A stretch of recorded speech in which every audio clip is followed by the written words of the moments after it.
And now, guys, let's get ready to be inspired by our next session, which is a career advice by experts. Yes, and today we are going to attack the option in career, which is about building educational materials as a possible solution for you to become roboticist and an employee, or to generate your own material. Because today we are going to answer the questions about how do you create quality robotics educational content, how to get revenue from a robotics course, or similar questions. So in this expert career advice talk, we are going to talk with first with Alberto Ezquerro, who is the host of the Robotics Developers Open Class and head of education at the Construct. Hello there. And next, we have Anderson Nardin, who is a robotics ambassador who recently has published his first online robotics course, and is here to share his journey into creating this material and publishing it. Welcome, Anderson. Are you there? Hello, Ricardo. Good to talk to you again. Yes. Can you hear me? Yes, and we can see you. Hello. How you doing, Anderson? Yes, very fine. Yes, good to see you again. Excellent. So here we are about to talk about this educational material, how to create educational material, because that's another one of the possible career options, right? And then the first question that I would like to ask you is, what sparked your interest in robotics, Anderson? Okay, so I really like to talk about this. In fact, when I was just a child, I remember that one of my first memories was about those Japanese TV series that was based on Super Sentais. That was the name. It was basically based on robots that were able to transform, but not just transform, but they could assemble themselves and build different stuff. So I thought Transformers. I couldn't imagine any other thing cooler than this. So that populated my imagination since I was a child, and then at some point when I had to define my career and the thing that I would like to study, robotics was on the top of everything. Excellent. And now what are you doing? So what is your career so far? So today I work as a research scientist and an engineer as well, but I'm more focused on different fields like biorobotics and bio-inspired applications. So I still see the whole range of possibilities. I always see the robotics as something that has the potential to improve the work that humans can do. And thinking about saving energy from humans, robots are the perfect piece of technology because it's final M. I know that other speakers talk about this today, but the final M is always to substitute a human in a way. So something that you have there playing our role.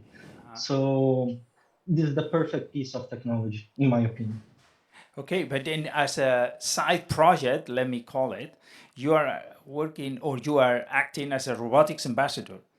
So what are your main responsibilities? Yeah, so in fact, I have been selected as a robotics ambassador, especially due to the language that my mother language and how I could widespread the knowledge. So I feel these responsibilities about how I could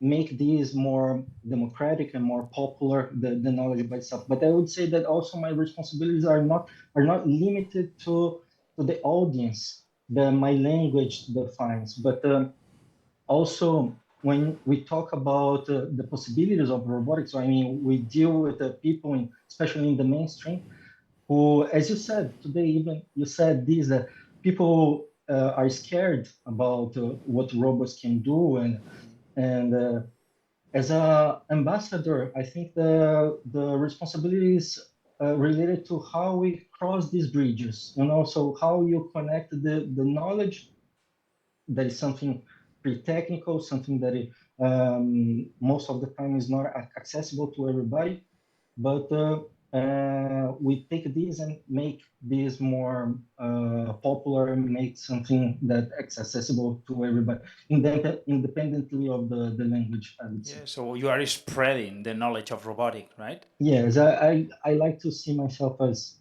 an ambassador in this sense. And so, based on your experience developing material as a robotics ambassador, because you have been building videos, you have been writing posts, and you have recently published your first paid course also, that you have done a lot of material, educational material already. So, in your opinion, how good or bad is the education in robotics in general? What is missing that could be a business opportunity for the audience? Okay, so as a PhD, I attended many courses in many different, several levels, and I could say that I had the privilege of attending courses given by some of the fathers of the field, so like Roy Featherstone, Mark Kutkowski, Bruno Siciliano, many of these, Paulo Dario, they were my professors. So I would say that in general sense, the this process of teaching and learning robotics, especially for the basics and for the theory, is very well fundamented, very well based, so very well posted. But I still see some niches, some possibilities when it takes into consideration applications. So in fact, I see that this is transforming. So, for example, if some courses could take a special robot, a special framework, and then you develop your skills into the possibilities of that robot specifically. So this is something that I see a lot in the constructor courses. So it's something that I pretty enjoy. And so what I mean is like the possibilities are more toward those applications and something more practical. I mean, you are the interviewer, but I would say that in this case, possibly this is something that motivated you, I think, as the constructor, something that applied the constructivism, something that, in fact, put in practice your knowledge and takes this into consideration, put in place. Yes. Okay, excellent. So, Yeah, so I would like to jump in also to make some questions to Anderson. So you just said that you had created your first course as robotics ambassador with the construct. So I wanted to ask you, what inspired you to create your first course about space robotics? Because that's the topic, right? Yes, in fact, yeah. So, in fact, when I thought about the topic and how it should be, actually, we were challenged by the promoters of the program that it should be something original, something that we could not find in the construct catalog. And so that was the main challenge, something that represented a big jump. And I knew that if I had to talk about some subject, it should be something that I mastered. So I wouldn't feel confident if I was not talking about something that I really know the nuances, the details of the things. So actually, I had a master and a PhD in space robotics in this field. And my work since then was try to fit this all this information, this massive quantity of information. I was prompted to make it in 5 hours. So you guys, when you proposed this, I mean, it was super interesting because I mean, I learned a lot, and this is the cool stuff about teaching that you also learn while teaching. And but that's it. The choice for the subject was especially due to this, to my own background and something that I felt confident in talking about. Right, and can you walk us through the process that you went in order to create the course? So, which one were the steps? Because many people think that the courses or the books or the movies, they just appear like, oh, one day I go and then I put myself ticky ticky ticky ticky ticky ticky ticky ticky ticky, and then it goes and then finish and then or I continue tomorrow for the same point. It's not that. So it has a process. And so, can you walk us a little bit about that process that you follow? Yes. So to be sincere, I didn't know in the beginning. I didn't know all the things, all the technical stuff that it was necessary to make the final result. Fortunately, because now, I mean, we had Deconstructor, I had access to all these sources of knowledge. I watched many live classes from Alberto, for example. And then with this, I managed to collect all these pieces. In the beginning, I knew that my course would need to apply a bit of a gamification. I wanted to create a kind of plot. So the story that I had from behind, so for those who doesn't know, in fact, the course that I proposed, it has a story from, so you are a character playing this, you are playing the role of this guy who are trapped in outside of your spacecraft. So in the middle of all of these, I wanted to apply some pieces of gamification here and there, and something that instigates, something that makes the student keen to solve it. And by this, learning the stuff, the technical stuff. So basically, the story is this glue that connects everything, all the technical points around. So humbly, I thought that this would be the best way of approaching. And then can I ask now a question to Alberto himself? Because then, Absolutely. so Anderson is explaining the procedure that he has delivered, but what about you? So you as the head of education at the Construct, then you have developed a lot of courses or managed the development of many courses. So can you explain to the audience the process that we follow to the Construct so they can understand how much work they will need to put in order to create the courses? Yeah. So our approach, Anderson has already explained a little bit of it, but so we try to move away from the, let's say, classical way of teaching, which is just a sequential series of topics one after another. Yeah, so for instance, let's think of a maths book. It would be chapter 1, equations, chapter 2, derivatives, and then so you have many things to learn, but why do I want to learn this? So how is all this knowledge going to help me? So we try to go all the other way around. So our approach is to go from a real world application. Let's say, for instance, a robot arm is picking a cup from the table and moving it to another place.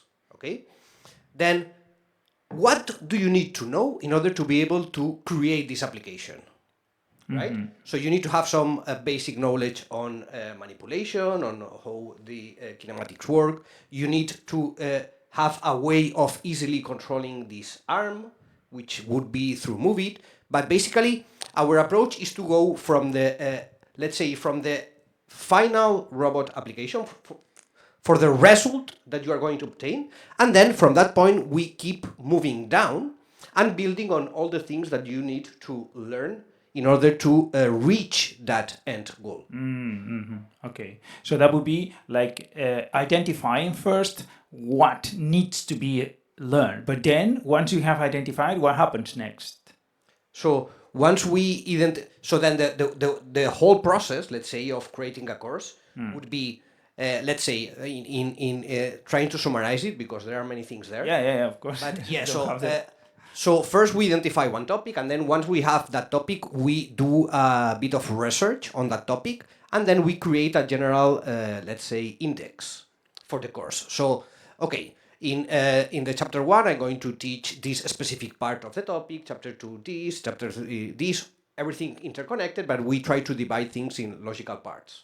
Then once we have the structure of the course, the next thing is to find a simulation that suits that course. What does this mean? This means, for instance, if I want to teach about manipulation, I'm going to first set up a robotic arm simulation. Yeah, because our courses and our way of teaching is hands-on learning. Yeah, so you have to actually do the things that you are learning. You have to apply them directly to a robot. Yeah, in this case, it's a simulated robot, or it can be also a real robot in some cases. But then once we have the index of the course and the simulation set up that we are going to use, it can be also more than one simulation, but well, we have the simulation set up for our course. Then next thing is to actually have something working with that robot, specific to each unit. So if in unit 1 what I want to teach is motion planning with a robotic arm, then I'm going to have something working, first of all, with the simulation. I'm going to build myself the application, the code, to have something working. And then once I have the final result, something working, I'm going to start writing down in the notebook correctly all the things, all the step by step that you need to follow in order to have that final code, final application working. And the reason behind. Yeah, Exactly. that would be more or less a summary of Summary. Okay. Yeah. So that's a process that is being backwards, as Alberto has mentioned, instead of going first path planning, right? You say path planning, and then you don't know why you are talking about path planning in there until the last unit that say, okay, now we are applying to all those this to make the robot grasp the and maybe you never reach the final unit. Then let me tell you in which strategies do exist in general, okay, to monetize educational content, because maybe some people of the audience, they are thinking, oh, that's a career line that I would like to go to create educational material, and then, okay, so it's interesting how the Construct is doing or how Anderson is doing, but what about me? So how can I create educational content and monetize that? Can you tell us? Yeah, so there are many approaches. Let's try to go over some of them. For instance, the first one that comes to mind is create YouTube content, YouTube video.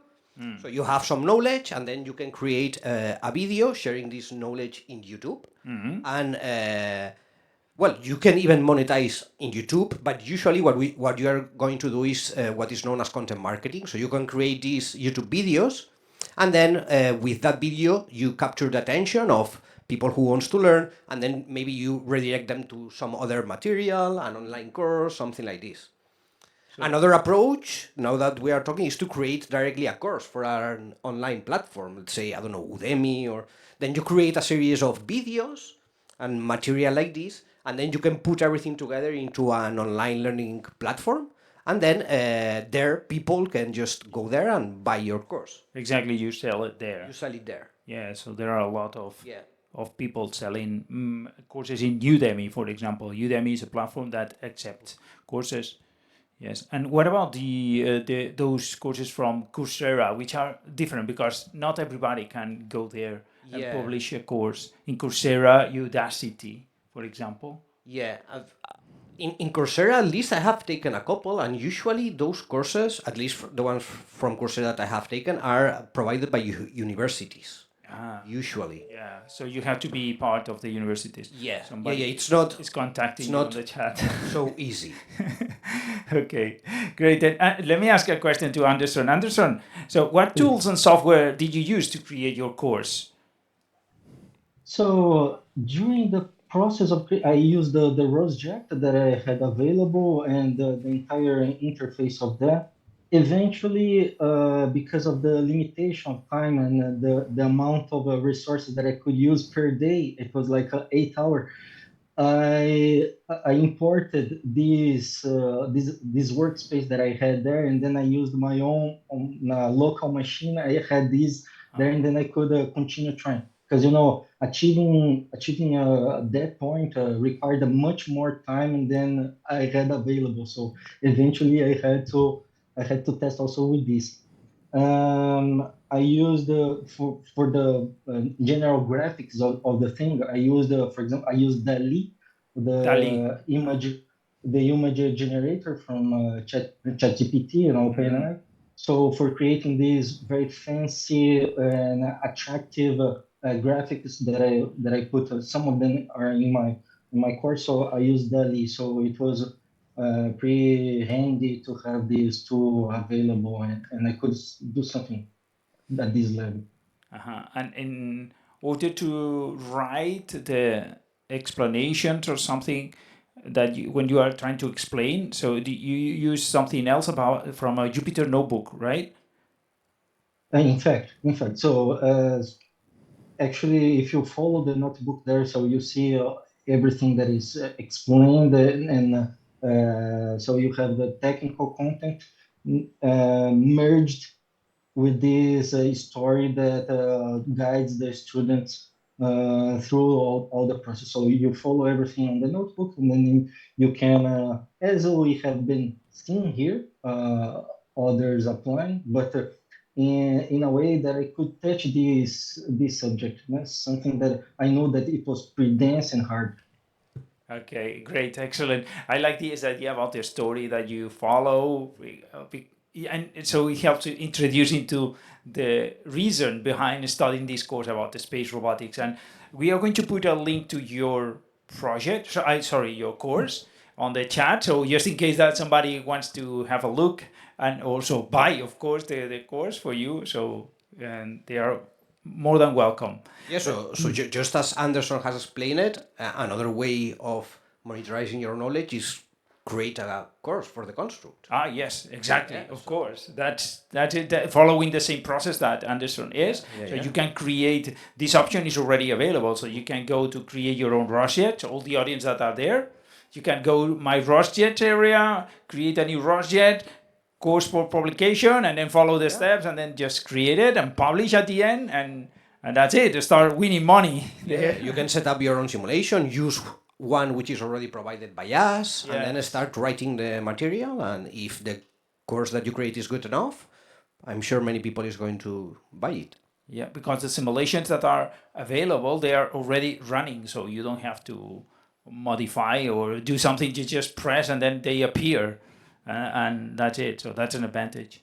Anderson, want to ask you also about resource recommendations for the audience. So what resources like books, websites, communities would you recommend to others that are interested in creating educational material?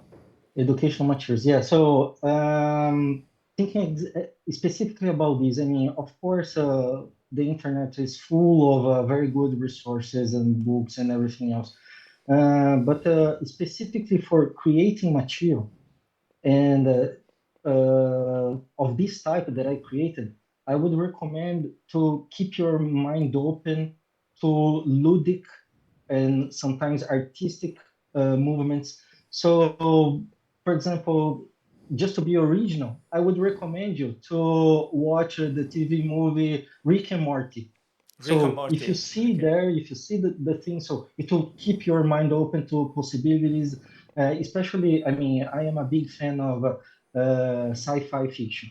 So keep reading this. So create a relationship with this kind of content, and then this will always be a point to attract people. I mean, you will see, possibly you will notice this. My story has a bit of Asimov touch. It has a Isaac Asimov touch there because I was influenced by his way of describing stuff. So what I will recommend is this, and my recommendation for someone who wants to specifically create this kind of content would be keep your mind open to even artistic expressions. Okay, excellent. Then, so about the artistic expression, I want to mention about the video that you have included into the course for the education, where you are explaining the story and so on. It's quite artistic, this one. So if the audience wants to watch the video, then we'll have to buy your course also, of course. And then maybe, Alberto, let me ask him another question. Maybe you can, sure. You can share in the meantime the link to his. To his on the chat, and then maybe so we can make business for Anderson also at the same time. Yeah, so Anderson, let me ask you another question. So Please. about what is your opinion about the impact that large language models will have in education? Okay, so in fact, recently I saw an interview from Jensen Huang, the CEO of NVIDIA. He was telling something more like, "Hey guys, I'm here to talk to you about something that is completely different from what everybody else had been telling up to now. Everybody who came to the stage said that you have to learn programming languages. This is the future. But I am here to talk exactly the opposite. We are leaving this era where this is not necessary anymore because your natural language will be the new programming language that you know. So my opinion is more or less in the middle. You know, I still believe. I mean, I spend my life learning how to solve from the smallest to the biggest bugs in different programming language. So I still see the importance of knowing what you are doing. But one point is unneglectable about all of this, and the use of LLMs. These will provide from now on, and there's no coming back, for the student by itself, a huge tool in the sense that in the middle of the process that you are learning something, you can, there are always those points that you misunderstand, those that you don't catch. You are doing whatever you are doing. So you are programming now, and then at some point your professor will use a term. He will say, "Oh, okay, so you do this, and then you use this constructor, but you don't know what is constructor." And then what do you do? So because of just the little misunderstanding, This happens to me, yeah, many times. You are apart from understanding Yes. something that you are totally able to understand. I mean, your mental skills, you are completely prepared. The only thing that put you apart from understanding the content is that little concept. Yeah. So now, what the LLMs, the power that it gives to the students, especially, and that's why we are talking about this subject. At any point, with no shame, you can simply go there and clarify that little misunderstanding that you have, and then the word opens to you again. Wow. So you are back on the track.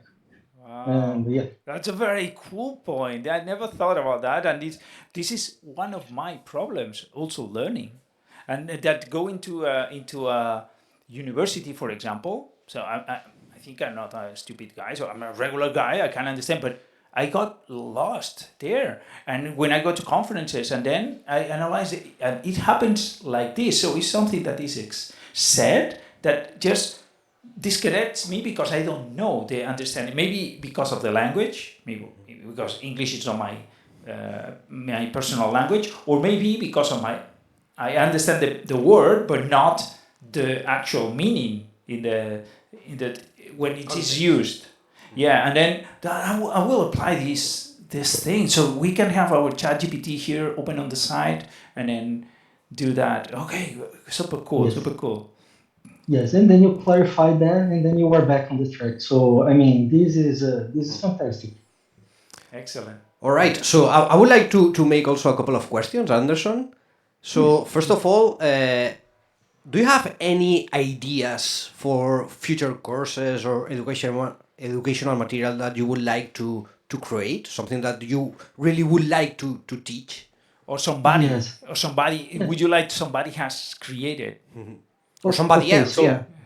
okay, answering the both questions. Yeah. So the things that I would like to approach in the near future is like, in fact, I was a bit frustrated while doing this course that I did. At some point, I was a bit frustrated because I could not go that deep as I wanted. So because I was limited by 5 hours. So I had this expectation of doing, besides the introductory course, intermediate or advanced courses. This is something that I have in mind.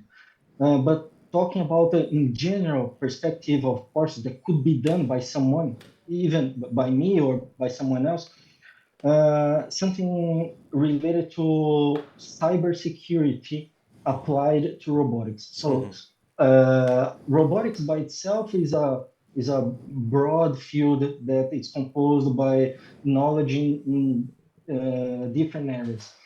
And cybersecurity by itself is also another area.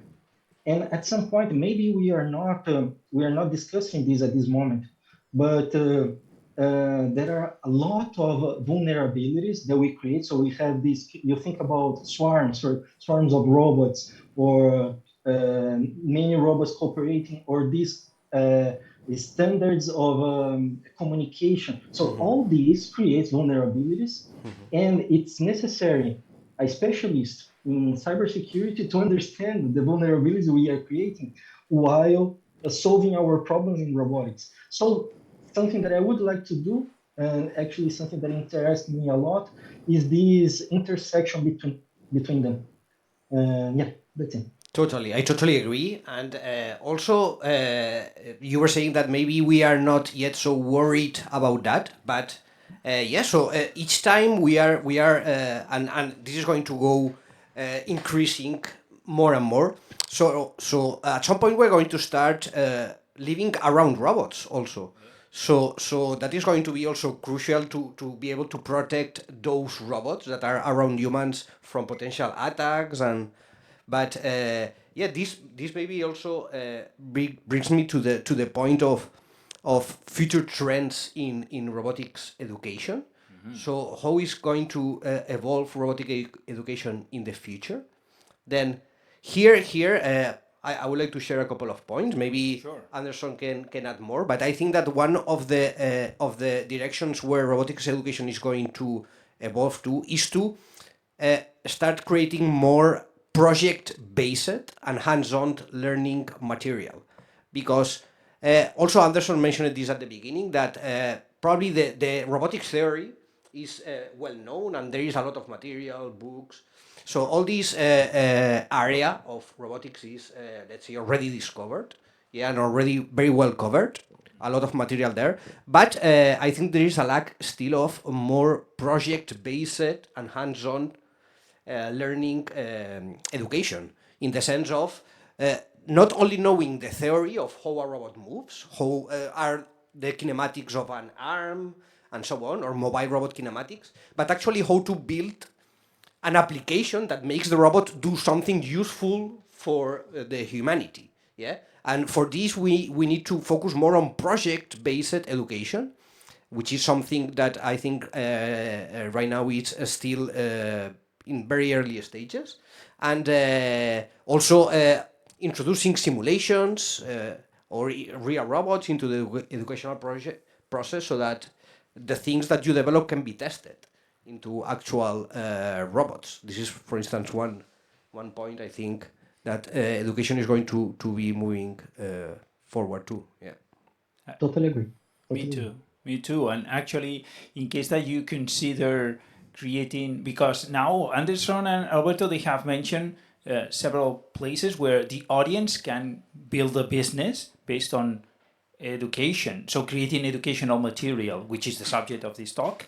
Then Anderson has mentioned, for example, like a very, very clear area where you can create material is on cyber security, exactly, for robotics. So that's a point there that doesn't exist, and then you can have it. And then also Alberto is mentioning, hey, if you create those materials, then make sure that they contain projects. That's also a good point, because that can differentiate it. And then let me just mix everything together. If you want to create projects, you can do it at the construct. So you create the projects at the construct, and then because that allows you to provide the projects to the people without having to download and install and all those things.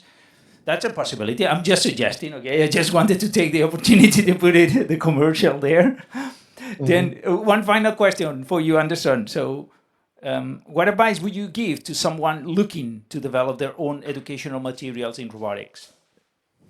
Yeah, so I think this is something that we have already talked. I mean, Ricardo and we talked about this. I mean, I would say that there's always somebody in the world who is interested in knowing what you know. So in fact, if you have this desire of learning something, this is my recommendation. Would be my last piece of advice. Try to practice teaching this to yourself. So I mean, to the best that you can. And actually, this is what constitutes one of the techniques of learning techniques. So is the Feynman technique. So you try to teach something to yourself, and then when you learn it, so you know. And many programmers, you possibly have heard about this technique. Is the rubber duck technique. I have one here. In my case, it's not a rubber duck specifically, but it is a dinosaur. Uh, Basically, this technique is based on explaining to your rubber duck. I don't know who has created this, but anyway, this technique consists in basically explaining the thing, all the content to the rubber duck that you have on your desk. Eventually, your rubber duck will know more coding than you, but this is a risk that you have to. And the fact is that at some point, when you are able to explain this, you got to know. So you will understand. For your courses, for generating the content of your courses, practice with yourself. So explain this to yourself as much as you can. And when you get to the point where you understand that, I mean, to the bottom of your honesty, you can understand it. So for sure, that will be interesting to someone else. Lovely. Yeah. I would add, if I have a moment, also one thing that Anderson has already mentioned, and I think it's a good advice also, is that try to teach by building a story around the knowledge, because a story that kind of helps you go through the material, because in my case, and I think in general, this is something that is very, very helpful and very interesting to add to your teaching skills, to be able to teach while telling a story. Excellent. Excellent advice. Then I think that is time for us to finish here the conversation with Anderson and Alberto. Thank you very much, guys. Really appreciate it. Thank you very much. And now it's time for the questions from the audience. And you can put your questions on the Q&A tab that you can see on the chat on the side. And then we are going to be asking the questions to Anderson and Alberto based on your votes. So you can vote for the question that somebody else has put in there. So let's have a look at these questions there. So the first question from Josh, shall we? So I would like to ask you this to both of you. First, let me ask to Anderson. So on average, how long does it take to create a good material, in your opinion? Well, so okay, so it depends a lot. I mean, as everything in your life, the more that you do, the faster you will become. So I mean, after defining the level, I would say that if you, I mean, of course, this proportion is not exact, but I would say 5-6 times that you expect that your student would dedicate to this. Okay. So every time when I make a course of 10 hours from the constructor, I think that is super valuable, because I know the amount of effort, at least 5 times you spent just for debugging, adjusting, and having everything there. And sometimes things that doesn't make sense, sometimes that breaks. So I know it's a lot of effort that is necessary. So I really respect this, and in fact, yeah. That's a lot of time. That's a lot. And what about you, in your experience, Alberto? Yeah, so it's a difficult question, because it really depends. I mean, it's not the same creating a course which is meant, like the one that Anderson created, which is meant to be completed in 5 hours, for instance, than creating a full long course. For instance, our courses which are meant to be finished in 1 week. So the amount of time is completely different. But yes, I would say that at least to create something, even the shortest course, you would need at least a couple of weeks, I would say. One for preparing, researching, and preparing all the material, and another week to test and make sure that everything is working good. And I have seen a question, if you allow me. Sure, Ricardo, of course. because there is one here that we should do to Anderson later, but this one I can answer it. Yeah, sure. And I think it's interesting. So BRL George is asking, you jump straight to examples or theory first? This is a very interesting point, and in my opinion, is always examples first. I mean, I think it's much more interesting to start showing something working and an application working in a robot, maybe in a simulation, for instance, in case of an online course. You show something working and to create this wow moment to the student. And then he sees something from the very beginning of his learning experience. He's able to run something and see it working on a robot. Yeah. And then he says, wow, this is working. So how can I learn how to do this? Yeah. And then he's excited. On the other hand, if you start explaining, yes, okay, so ROS2 is a framework which is meant to, you start putting there a bunch of text. A topic. Yeah. This is a topic. You can create a topic like this. Yeah, I prefer to create always the excitement first through making the student go through some real examples. Yeah. And then after you introduce all the theory and what he needs to know to achieve that. Yes. Okay. What do you think? What do If you I think? can add something, so I completely agree. So it reminds me a lot the approaches proposed by Piaget and Simon Papet, and so the fathers of the constructivism. So in fact, and this is what I think that the constructor is expert in doing. That you show this. So this is the purpose of what you are going to learn. So yeah, because you want to learn how to do this, and then you will pass through all the process. Yes, I do agree completely with you too. It's a pity because we don't have other people that disagree, and then we cannot give this other point of view to the audience. But that is right. I completely agree because at the end, most of the documentation that we can see of the courses, in my opinion, they are not written for the students.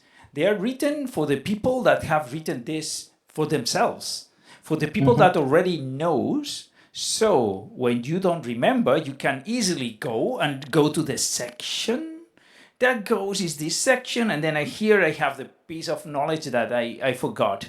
And a student is not like that because they don't have those sections in their head.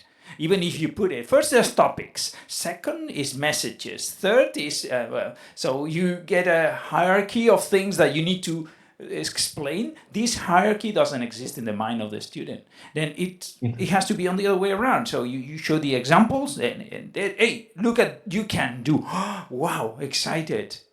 How can I reach that point? Oh, for this, you need to create a package. Oh, tell me more about this package.